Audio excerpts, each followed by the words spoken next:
ശബരിമല തീർത്ഥാടകർ സഞ്ചരിച്ച കാർ നിയന്ത്രണം വിട്ട അപകടം 4 പേർക്ക് പരിക്ക് പറ്റിയതായാണ് വിവരം. ആന്ധ്രയിൽ നിന്നുള്ള തീർത്ഥാടകർ സഞ്ചരിച്ച കാറാണ് അപകടത്തിൽപ്പെട്ടത്. ഡ്രൈവർ ഉറങ്ങിപ്പോയതാകാം അപകടത്തിന് കാരണമെന്നാണ് പോലീസിന്റെ നിഗമനം. വിവരങ്ങളുമായി പത്തനംതിട്ടയിൽ നിന്നും ശ്രീരാജ് ബാബുവാണ് ചേരുന്നത്. ശ്രീരാജ്, എപ്പോഴായിരുന്നു അപകടം? എന്തെല്ലാമാണ് വിശദാംശങ്ങൾ? ഏകദേശം ഒരു 3 മണിയോടുകൂടിയായിരുന്നു അപകടമുണ്ടായത്. ശബരിമല തീർത്ഥാടകർ സഞ്ചരിച്ചിരുന്ന വാഹനങ്ങളാണ് അപകടത്തിൽപ്പെട്ടത്.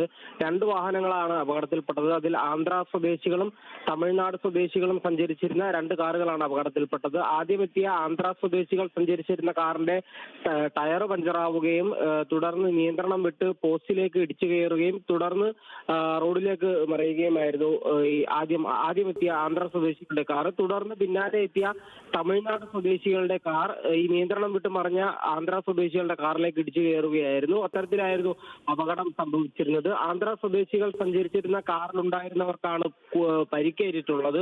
അതിൽ ഒരാളുടെ നില അല്പം ഗുരുതരമാണ്. ആന്ധ്ര സ്വദേശിയായ യുവാന്തർ എന്ന ആൾക്കാണ് ഗുരുതരമായിട്ട് പരിക്കേറ്റിട്ടുള്ളത്. ഇദ്ദേഹത്തെ കോട്ടയം മെഡിക്കൽ കോളേജ് ആശുപത്രിയിലേക്ക് കൊണ്ടുപോയിട്ടുണ്ട്. എന്തായാലും ഒരല്പം ഗുരുതരമായ അപകടം തന്നെയായിരുന്നു. എന്തായാലും തമിഴ്നാട് സ്വദേശികൾ സഞ്ചരിച്ചിരുന്ന കാറിലെ ആർക്കും തന്നെ സാരമായ പരിക്കുകളില്ല.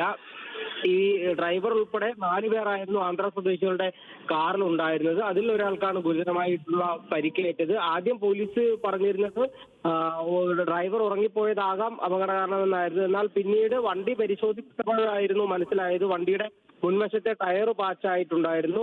അങ്ങനെ പാച്ചായി നിയന്ത്രണം വിട്ടാണ് അപകടം ഉണ്ടായത് എന്ന് പിന്നീട് പോലീസ് പറയുകയായിരുന്നു. ലാൽ, ശബരിമല തീർത്ഥാടകർ യാത്ര ചെയ്ത വാഹനമാണ് അപകടത്തിൽപ്പെട്ടത്. 4 പേർക്കാണ് അതിൽ പരിക്ക് പറ്റിയത്. ശ്രീരാജാണ് വാർത്തയുടെ വിശദാംശങ്ങൾ നൽകിയത്.